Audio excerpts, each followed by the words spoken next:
On Maple Lane, where the morning air often smelled of fresh coffee and blooming roses, there lived a man who never seemed to notice either.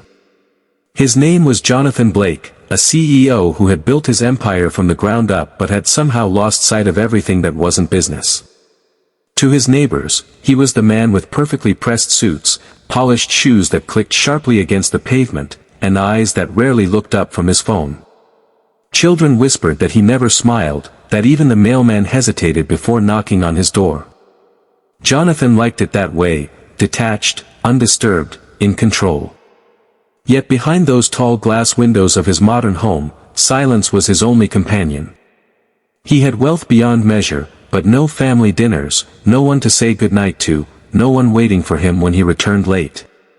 One September morning, as he adjusted his tie and prepared to head for another meeting, he heard the faint sound of footsteps just beyond his iron gate. When he turned, he saw a little girl no older than 7, her backpack too big for her tiny shoulders, her pigtails slightly uneven. She was staring straight at him with a mix of boldness and hesitation. He frowned, wondering why she was at his gate. Then, in the softest but clearest voice, she asked the question that would disrupt his carefully ordered world, "Will you walk me to school?" Jonathan blinked, caught entirely off guard. Nobody had spoken to him like that in years, so innocently, so directly. And though his instinct was to brush her off, something in her hopeful eyes made him pause, phone forgotten in his hand. Jonathan opened his mouth, ready to dismiss her with the kind of clipped response that had kept him untouchable for years. But the little girl's gaze did not waver. She stood there, shoes scuffed, lunchbox dangling from her hand, waiting as if she truly believed he might say yes. He sighed, checking his watch. He had a board meeting in less than an hour. This was absurd. "Where are your parents?" he asked, his voice sharper than intended. The girl shrugged. "Mom works the morning shift at the hospital. Dad isn't around." There was no self-pity in her tone, only matter-of-fact honesty. Jonathan felt a twinge in his chest, something uncomfortable, like a reminder of a memory he had buried long ago. He tried to shake it off. "And why me?" he muttered, half expecting her to admit she'd mistaken him for someone else. Instead, she smiled, wide, unguarded, pure. "Because you look like you need a friend." The words hit him harder than he cared to admit. He wasn't used to anyone seeing through him, much less a child. Against his better judgment, he found himself pushing the gate open and walking beside her. As they made their way down Maple Lane, Jonathan noticed things he hadn't before: the crunch of leaves underfoot, the way sunlight streamed through tall oaks, the gentle chatter of other children heading to school. For the first time in years, he wasn't thinking about stock prices or merger deals. He was simply walking, matching his long strides to the short, determined steps of a little girl who had dared to ask the unaskable. He didn't know it yet, but with each step, the walls he had built so carefully around his life were beginning to crack. By the time they reached the corner where the school came into view, Jonathan found himself oddly reluctant for the walk to end. The girl chattered the entire way, telling him about her favorite books, how she always picked dandelions for her mother, and how she wanted to be a teacher when she grew up, because teachers make the world kinder. Jonathan listened, at first distractedly, then with a strange sense of ease, as though each word peeled back a layer of the armor he wore daily. When they arrived at the school gates, she turned to him with bright eyes and asked, "Will you come again tomorrow?" The question startled him, though not as much as his own hesitation in answering. "We'll see," he muttered. She beamed, clearly taking it as a promise, before running off to join her classmates. Jonathan stood there a moment longer, watching her disappear into the crowd. For years he had prided himself on being unreachable, untouchable, but somehow this little girl had walked right past all his defenses. On his drive to the office, he realized the strangest thing: he was smiling. That evening, back in his empty house, the silence felt heavier than usual. He poured himself a glass of scotch, but it didn't taste the same. He found his thoughts circling back to the girl's words, "Because you look like you need a friend." The truth of it unsettled him. For the first time, he admitted to himself that maybe his success had cost him more than he had realized. Maybe, just maybe, he needed that walk as much as she did. The next morning, Jonathan lingered by his front gate, briefcase in hand, pretending to check emails while secretly waiting.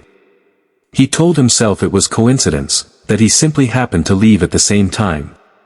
But when he saw her small figure bounding down the street, lunchbox swinging wildly, his heart gave a tiny, inexplicable leap. "You came," she exclaimed, as if there had never been any doubt. Without asking, she slipped her hand into his, her tiny fingers warm against his cold, calloused palm. Jonathan stiffened, but he didn't pull away. As they walked, she told him her name, Lily, and began sharing pieces of her world he never would have encountered otherwise. She spoke of her mother's exhaustion after night shifts, of her secret wish for a puppy, and of how she sometimes felt invisible among other kids with two parents waiting at the gate. Jonathan listened more intently than he had listened to anyone in years. Somewhere between the cracked sidewalks and the schoolyard fence, something inside him began to shift. He found himself asking questions, offering encouragement, even laughing softly at her funny observations.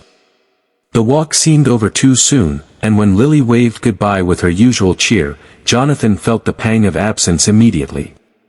That day, sitting in his glass-walled office overlooking the city, he noticed for the first time how empty the view looked. Contracts and deals no longer felt as triumphant as they once had. He found himself staring at his phone, tempted to cancel meetings, just to walk again. What startled him most was not Lily's need for him, it was his sudden, growing need for her, the reminder that he was more than a title or a bank account. Days turned into weeks, and soon the entire neighborhood grew accustomed to the unlikely pair, the grumpy CEO and the cheerful little girl walking hand in hand each morning.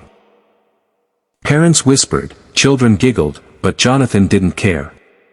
For the first time in decades, he felt alive. One rainy morning, however, Lily wasn't at the gate. Jonathan waited, pacing, his chest tight with unease. When minutes stretched too long, he found himself knocking on the small, weathered house next door. Lily's mother, still in her scrubs, opened the door with tired eyes. She explained Lily had fallen ill, nothing serious, just a fever, but she apologized as though she owed him an explanation. Jonathan stood there, drenched from the rain, stunned by the concern flooding his chest. Without thinking, he offered to pick up groceries and medicine so her mother could rest. She looked at him in disbelief, as though she couldn't imagine the aloof man next door offering such kindness. That day, Jonathan stayed, sitting beside Lily's bed as she dozed, reading her favorite storybook aloud in his deep, steady voice. Her small hand clutched his as though it had always belonged there.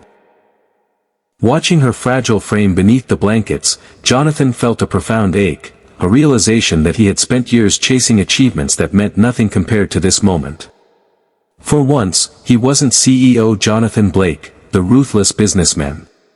He was simply a man keeping watch over a child who had somehow seen past his walls. In the stillness of that room, he understood, compassion, not ambition, was the real measure of success. When Lily recovered, their walks resumed, but something in Jonathan had permanently changed. He no longer rushed through mornings or clung to his phone, instead, he listened, noticed, and cared. One crisp autumn day, as they approached the school gates, Lily stopped abruptly and looked up at him. "You know," she said with the seriousness only children can carry, "you don't look lonely anymore." The word struck him harder than any boardroom negotiation ever had. He knelt down so their eyes met, his voice rougher than intended. "That's because of you, Lily." She smiled, then ran off to join her friends, leaving Jonathan standing there with a lump in his throat and a heart that felt astonishingly full. That evening, instead of retreating to his silent house, Jonathan called his secretary and canceled a week's worth of meetings. He spent that time volunteering at Lily's school, donating resources quietly but showing up personally to read stories, fix playground equipment, and listen to children who craved attention. The community watched in awe as the man once branded cold and distant became a steady, warm presence. Jonathan realized he hadn't just been walking Lily to school, she had been leading him somewhere too, back to humanity, back to love, back to life itself. And though he still carried the weight of his empire, it no longer defined him. What defined him was the small hand that first reached out and asked, without judgment or hesitation, for something as simple and profound as a walk. The message lingered for everyone who knew their story. Sometimes the greatest wealth we can offer is not money or power, but the willingness to show up, to care, and to walk alongside someone